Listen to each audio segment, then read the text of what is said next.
অনেকে আমাদেরকে প্রশ্ন করে যে হুজুর আমি 5 ওয়াক্ত নামাজ পড়ি, ইয়াং ছেলেরা, আমি ইয়াংদের কথা বুঝি, ইয়াংরা আমার কথা বুঝে, আমি নিজেই তো ইয়াং, বুঝতে তো হবেই।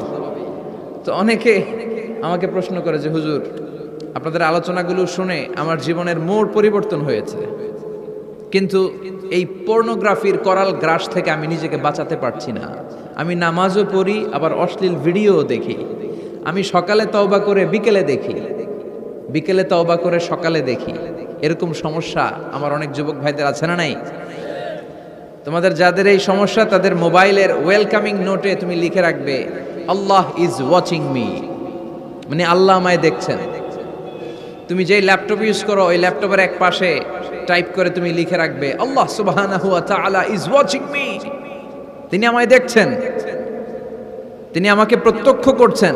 পৃথিবীর কেউ দেখে না, দরজা বন্ধ করে, লাইট অফ করে, জানালার পর্দা নামিয়ে দিয়ে একা একা লুকিয়ে লুকিয়ে অশ্লীল ভিডিও আমি দেখছি, কেউ দেখে না, দেখে কে? এজন্য আল্লাহর ভয়টা মুমিনের অন্তরে সব সময় থাকা চাই। আল্লাহর ভয় যদি কোনো মুমিনের অন্তরে থাকে, সে মুমিন কখনো পথ ভুলে যায় না, ঠিক কি না? যাদের হৃদয়ে আছে আল্লাহর ভয়, তারা কভু পথ ভুলে যায় না। আল্লাহর প্রেম ছাড়া এই দুনিয়ায় কারো কাছে কোনো কিছু চাই না। পড়েন সবাই, যাদের হৃদয়ে আছে আল্লাহর ভয়, তারা কভু পথ ভুলে যায় না। আল্লাহর প্রেম ছাড়া এই দুনিয়ায় কারো কাছে কোনো কিছু চাই না। রাতের আধারে যারা সেজদাতে রয়, দু চোখের শ্রুতে নদী যেন বয়। ছলনার হাতছানি যতই আসুক, পেছনে ফিরেও সে তাকায় না। যাদের হৃদয়ে আছে আল্লাহর ভয়, তারা কভু পথ ভুলে যায় না। আল্লাহর প্রেম ছাড়া এই দুনিয়ায় কারো কাছে কোনো কিছু চায় না। চিল্লায় বলেন ঠিক কিনা? আল্লাহর ভয় এটা অনেক দামি জিনিস, এটার নাম হচ্ছে তাকওয়াল্লাহ। এটার নাম কি? তাকওয়া। সবার চোখ ফাঁকি দেয়া যায়, কিন্তু আল্লাহর চোখ ফাঁকি দেয়া যায় না। এজন্য মুমিন বিশ্বাস করে আল্লাহ ইজ ওয়াচিং মি, আল্লাহ সুবহানাহু ওয়া তাআলা ইজ অবজার্ভিং মি। আল্লাহ আমাকে দেখছেন, তিনি আমাকে অবজার্ভ করছেন, আমার প্রতিটি কাজ, আমার প্রতিটি মুহূর্ত। In the day of judgement তার কাছে পাই টু পাই, তার সুপ্রিম কোর্টের কাঠগড়ায় দাঁড়িয়ে আমাকে হিসাব দিতে হবে। এটা হচ্ছে মুমিনের বিশ্বাস। মুমিন সব সময় এটা বিশ্বাস করে যে কেউ না দেখুক, দেখে কে? পুলিশের চোখ ফাঁকি দেয়া যায় কি যায় না? কথা বলেন, পুলিশের চোখ ফাঁকি দেয়া যায় না? সিগন্যাল দিয়ে রাখছে পুলিশ, যাবা না, হুট করে গাড়ি টান মারছে, কিছু করার আছে? র্যাবের চোখ ফাঁকি দেয়া যায় কি যায় না? বিমানবন্দরে কাস্টমস অফিসারের চোখ, যারা দেশের বাইরে থেকে আসেন, ইমিগ্রেশন পুলিশরা জিজ্ঞেস করে গোল্ড আছে? গোল্ড কোন দেশ থেকে আসছেন? গোল্ডের বার আছে? তো তাদের চোখ ফাঁকি দিয়ে অনেকে দেশের বাইরে থেকে গোল্ড নিয়ে আসে। কত বড় ডাকাত আছে না নাই? দেখেন, ওদের চোখও ফাঁকি দেয়া যায়। পরীক্ষার হলে যারা গার্ড দেয়, তারাও যাতে উল্টাপাল্টা করতে না পারে ম্যাজিস্ট্রেটও লাগানো হয়, ঠিক কিনা? ওই ম্যাজিস্ট্রেটের চোখ ফাঁকি দেয়া যায় কি যায় না? ফাঁকি দেয়া যায় না শুধু একজনের চোখ। এজন্য আমি সবসময় বলি যে কেউ যেটা দেখে না দেখে কে? কেউ যেটা শোনে না শোনে কে?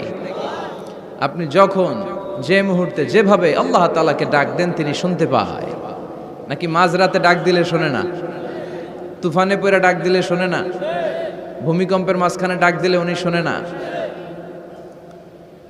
এই বিশাল 7 আকাশ, 7টা স্তরের জমিন, এই 7 স্তরের জমিনের নিচে কোনো গোপনতম প্রকোষ্ঠে কোনো একটা বক্সের ভিতরে যদি ছোট্ট একটা মাকড়সা বা পিপিলিকা হেঁটে বেড়ায়, আল্লাহ বলেন আমি 7 আকাশের উপর থেকে, আমার আরশের উপর থেকে ওই পিঁপড়ার পায়ের আওয়াজটাও শুনতে পাই। এজন্য বিপদে পড়লে, মন যখন বিষণ্ণ থাকবে, দুঃখের সময়ে আমরা চাইবো কার কাছে? সব সময় প্রশংসা করব কার? ইদা সাআলতা ফাসআলিল্লাহ ওয়া ইদা ইসতাআনতা ফাসতাইন বিল্লাহ। যখন সাহায্য চাইবে আল্লাহর কাছে চাও, যখন কোনো কিছুর প্রয়োজন হবে আল্লাহর কাছে চাও। বিষ্ণু বলেছেন তোমার পায়ের জুতার ফিতাও যদি ছিঁড়ে যায়, মুচির দোকানে যাওয়ার আগে, জুতা ছিঁড়ে গেছে মুচির দোকানে তো যেতেই হবে, কিন্তু মুচির দোকানেও যাওয়ার আগে চাইবা কার কাছে? আল্লাহর কাছে। এটা হচ্ছে মুমিনের বিশ্বাস, অগাধ বিশ্বাস থাকবে তার আল্লাহর উপর। যে কোনো পরিস্থিতিতে মুমিন এটা বিশ্বাস করে যে এই ক্রাইসিস থেকে একমাত্র আমাদেরকে উত্তরণ করতে পারেন একটা সত্তা, চিল্লায় বলেন তিনি কে? এজন্য সব সময় আমরা তার প্রশংসা করব। আল্লাহর প্রশংসা কি কম কম না বেশি বেশি? বেশি বেশি প্রশংসা করলে খুশি হয় কে? লা ইন শাকারতুম লা আযীদান্নাকুম ওয়া লা ইন কাফারতুম ইন্না আযাবি লাশাদীদ।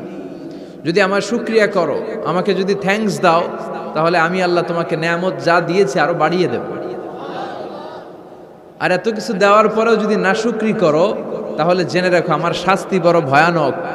আমি আল্লাহ সব সময় ধরি না, ধরলে ছাড়ি না। ধরে ধরে ধরে না, ধরলে আল্লাহ। মনে থাকবে এই কথাগুলো? আল্লাহ ইজ ওয়াচিং মি, মনে রাখবেন। ওমরে ফারুক উবাই ইবনে কাব রাদিয়াল্লাহু তাআলা আনহুকে জিজ্ঞেস করলো, ইয়া উবাই মা হুয়া তাকওয়া? উবাই, তাকওয়া কি? হোয়াট ইজ তাকওয়া? What is the definition of তাকওয়া? উবাই ইবনে কাব প্রশ্নের উত্তর না করে ওমরে ফারুককে আবার প্রশ্ন করে বললেন, আমা সালাকতা তরিকান যা শাউক? হে আমিরুল মুমিনিন, আপনি কি কাঁটাযুক্ত কোনো রাস্তা দিয়ে, এমন রাস্তা যে রাস্তার ডানে বায়ে সামনে পেছনে ক্যাকটাসের গুল্মলতা, খালি কাঁটা, এই কাঁটাযুক্ত কোনো রাস্তা দিয়ে কি আপনি কখনো হেঁটে যান নাই? ওমরে ফারুক বললেন, বালা, আমি হেঁটে গিয়েছি। উবাই বললেন, ওই রাস্তা দিয়ে হাঁটার সময় আপনি কেমন করে হেঁটেছেন? ওমরে ফারুক বললেন, ইজতাহাদতু ওয়া ইশতাম্মারতু, আমি এমন ভাবে হেঁটে গিয়েছি যাতে আশেপাশে ডানে বায়ে কাঁটা আমার গায়ে না লাগে, আমার জুব্বায় না লাগে। আমার জুব্বাটা ধরে আটো সাটো করে সন্তপর্ণে খুব সচেতনতার সাথে আমি হেঁটে গিয়েছি যাতে কাঁটা গায়ে না বিধে। উবাই বললেন, হাযা হুয়া তাকওয়া, এটাই তো তাকওয়া, এটাই তাকওয়া। এমন ভাবে এই পৃথিবীতে আপনাকে চলতে হবে যাতে শয়তানের কোনো হাতছানি, কোনো পাপ, কোনো পঙ্কিলতা, কোনো ধরনের অশ্লীল বিষয় আপনার গায়ে পৌঁছতে না পারে। এটাই তাকওয়া। বিশ্বনবী একবার খেজুরের ডালা ভেঙে মরুভূমির মধ্যে একটা দাগ টানলেন, লম্বা দাগ টেনে সাহাবাদেরকে বললেন, হাযা সিরাতুল মুস্তাকিম, এটার নাম সিরাতুল মুস্তাকিম। তারপর ডানে বায়ে দুই দিকে অনেকগুলো ছোট ছোট দাগ কাটলেন, বললেন, হাযিহি সুবুলুশ শায়তান, ডানে বায়ের রাস্তাগুলো এগুলো শয়তানের রাস্তা। ডান দিক থেকে বাম দিক থেকে তোমাকে শয়তান হাতছানি দিবে। গানের কনসার্টে চলো, ওখানে মমতাজ গান গাবে, আছে না নাই? মদের আড্ডাখানায় চলো, দুম্মা চলে ধুম দেখতে চলো, জুয়াবাজিতে চলো, নিষিদ্ধ পল্লীতে চলো। একটার পর একটা হাতছানি আপনাকে ডানে বায়ে সামনে থেকে পেছন থেকে আপনাকে গ্রাস করে ফেলতে চাইবে। কিন্তু মুমিন যখন সিরাতুল মুস্তাকিমের পথে একবার উঠেছে, এই পথটা শুরু হয়েছে দুনিয়া থেকে, এটার ওই প্রান্তে আছে জান্নাতুল ফেরদাউস। ঠিক কিনা? এজন্য প্রতিদিন সালাতে আমরা পড়ি ইহদিনাস সিরাতাল মুস্তাকিম। যে যুবকদের এই সমস্যা আছে, পর্নোগ্রাফির সমস্যা, এটা জাতীয় সমস্যা বাংলাদেশের জাতীয় রোগের নাম ডায়াবেটিক্স। জাতীয় রোগের নাম কি? আর যুবক যার জাতীয় সমস্যা হচ্ছে কি? পর্নোগ্রাফি। স্মার্টফোনগুলো আমাদেরকে স্মার্ট না বানিয়ে আমাদেরকে শেষ করে দিচ্ছে, ঠিক কিনা? এজন্য আপনার একটা শক্ত সিদ্ধান্ত পারে আপনাকে জান্নাতি বানাতে, আর আপনার দুর্বল সিদ্ধান্তটাই আপনাকে জাহান্নামী বানানোর জন্য যথেষ্ট। এজন্য মুমিন মাত্রই তাকে বিশ্বাস করতে হবে, আল্লাহ ইজ ওয়াচিং মি। কি বিশ্বাস করবেন? আল্লাহ ইজ ওয়াচিং মি, আল্লাহ আমায় দেখছেন।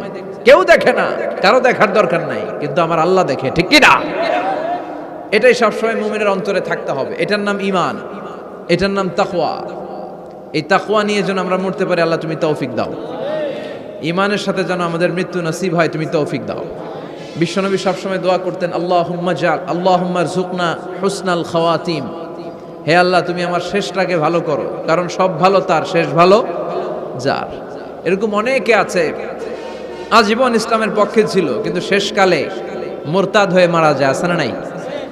আবার অনেকে আজীবন ছিল কাফের, মুশরিক, ইসলামের শত্রু, নাস্তিক, কিন্তু শেষকালে কালিমা পড়ে মারা যায়। আছে না নাই?